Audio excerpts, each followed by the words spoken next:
እስኪ ስለ ራስሽ ነገር ምን እስከዛሬ በፍጹም አላምንሽም ስትላለህ አሁን ስለሌላ ማወቅ ፈለግ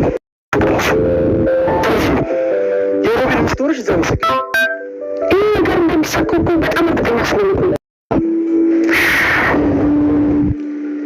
ያንን ጀግና ግን ድጋሚ ማግኘት ፈልጋለሁ። ብቻ ይቺ ልጅነትም ችንቧ እየዘለለ ነው።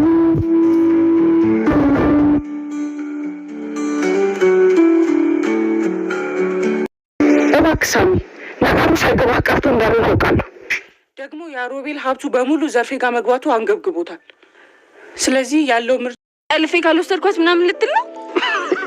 ባደርግስ ምን ልታደርጊ ነው? ልክ እንደባለፈው አናቴን በድንጋይ ጨፍርቻት ነው።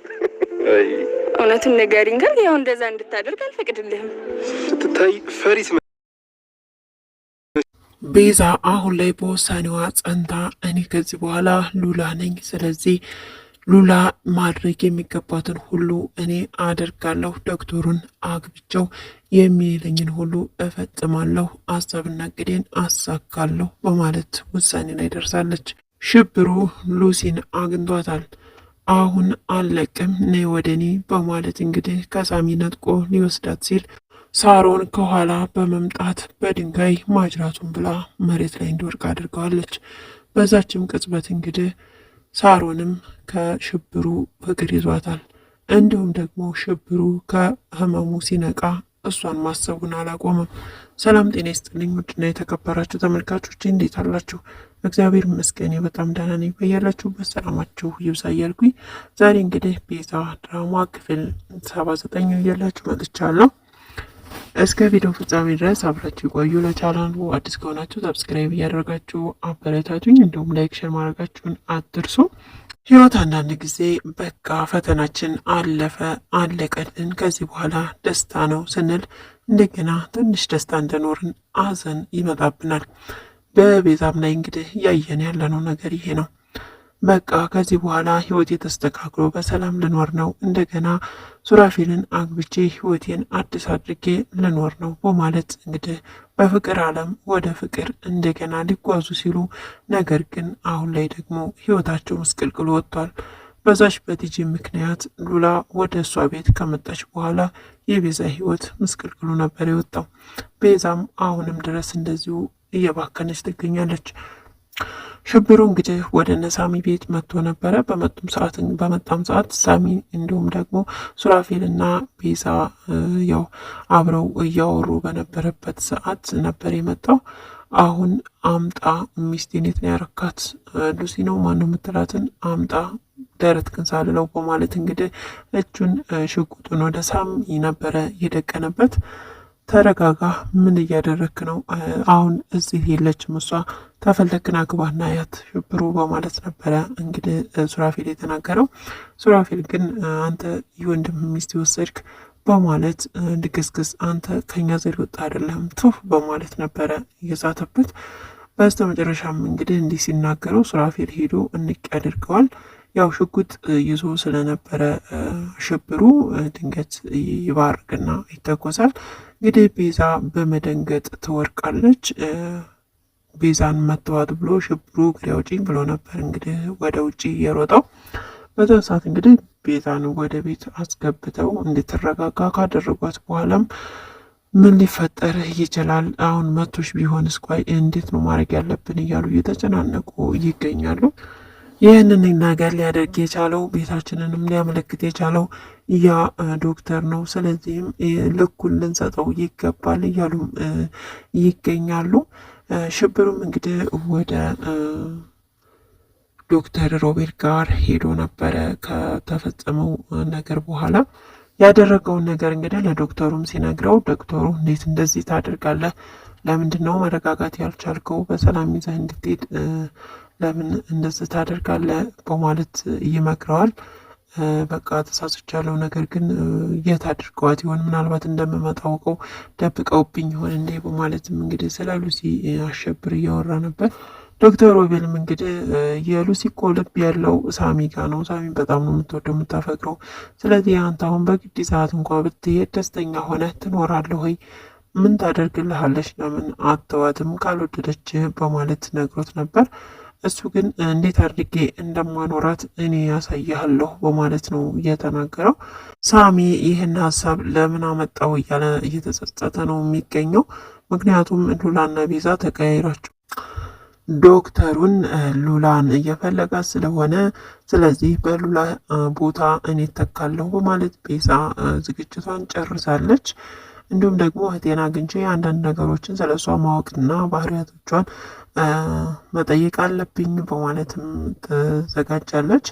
ነገር ግን ሱራፌል ከዚህ ሀሳቧ ቤዛ ማትወጣ ከሆነ ስለዚህ ሉላን አግኝቼ ማናገር አለብኝ በማለት ሉላን ቀጥሮ አግኝቷት ነበረ። ያው ቤዛ ያለችበትን ህይወት ይነግራታል። እንዲሁም ደግሞ አሁን እሷ አንቺን ሆና ዶክተሩን ለመቅረብ ትፈልጋለች፣ ስለዚህ ያንን ነገር እንዳታደርግ ንገሪያት በማለት እንግዲህ ለሉላ ይነግራታል። ሉላም በጭራሽ እህቴማ ከዛ አውሬ ሰውዬ ጋር አብራ አትኖርም በማለት ትናገራለች። ሌላ አማራጭ እንፈልጋለን እንጂ እህቴን የሚጠቅም ነገር ከሆነ ሁሉንም ነገር አደርጋለሁኝ ብቻ የእሷ ደስተኛ እንድትሆንና የእሷ ህይወት ወደ ነበረበት እንዲመለስ ነው የምፈልገው በማለት እንግዲህ ለሱራፌል እናግረዋለች። ሉሲም እንግዲህ ከውጭ ስትመጣ ቤዛ ተመታ እንዲሁም ተሸፋፍና ነበር የጠበቀቻት። እንግዲህ ሽብሩ ቤት ድረስ እንደመጣ ስትሰማ እጅግ በጣም ነበረ የደነገጠችው። በዛም ምክንያት እሱን የመታት እንዳትለይ ቤዛን በማለት በቃ በጣም ፈርታለች ሉሲ። በኋላም እንግዲህ ውጭ ላይ ወጥተው ነበር ከሳሚ ጋር ተያይዘው እጅግ በጣም እየፈራች ነበረ። ለዛም ደግሞ እኔ እየፈራሁኝ ነው በቃ የሚያገኘን ብቻ ተዋሌ ወይንም ተጎን መጥቶ በቃ የሚይዘኝ ነው የሚመስለኝ እያለች ከአፏ ሳይወጣ የምትናገረው ቃላት ሽብሩ ከፊቷ ድቅን ይልባታል። ሽብሩ በማለት ነበረ የተናገረችው። ከዛም ሳሚን እንግዲህ እንዳይጣላባት ሳሚ እባክህን በቃ ጓደኞቻችን ይዘን ሌላ ጊዜ እንገናኛለን ሩጥ በማለት ነበር የተናገረችው። ይህ ፈርቼ ነው እንደምሮጠው በማለት እንግዲህ እንዲማቱ ሲሉ ከኋላ ሳሮን ከየት መጣች ሳይባል ማጅራቱን ብላው መሬት ላይ ይወድቃል።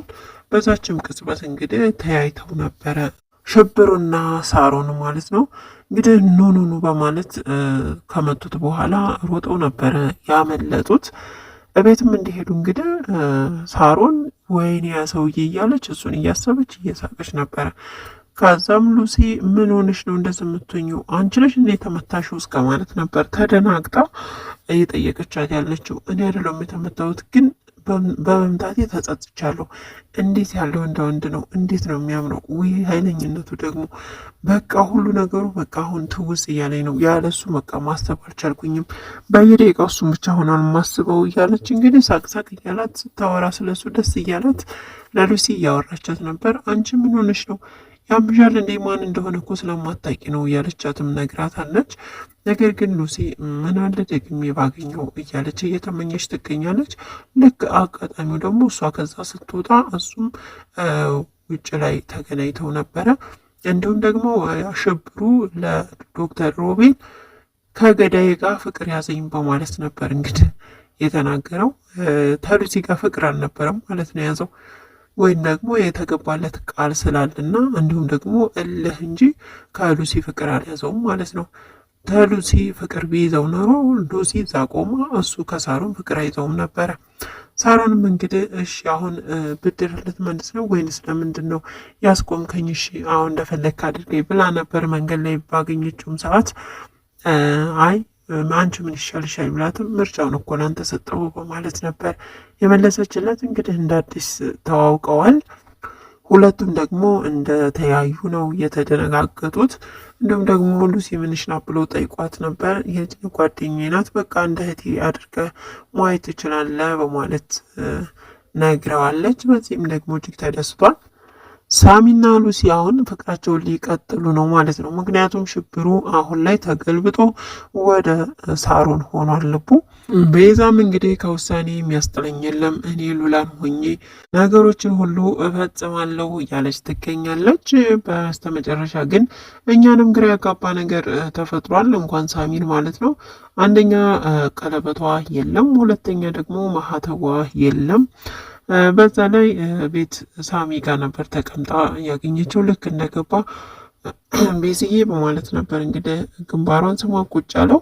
ቁጭ ካለ በኋላ ግን በመጠራጠር ቀለበቱና መስቀሏ እንደሌለ ያውቃል። ሉላ በማለት ነበር እንግዲህ ሱራፌል ተናዶ የጠራት። ሰላም በማለት ነበር እሷ የሚመለሰችለት። እንግዲህ ቀጣይ ቪዲዮ ደግሞ እንደሚከሰት አብረን የምናየው ነው የሚሆነው። እስካሁን አብራችሁ ስለቆያችሁ እጅግ በጣም አመሰግናለሁ። ለቻናሉ አዲስ ከሆናችሁ ሰብስክራይብ፣ ላይክ፣ ሼር ማድረጋችሁን አትርሱ። በያላችሁበት ሰላማችሁ ይብዛ። ሰላም ለሀገራችን፣ ሰላም ለሕዝባችን።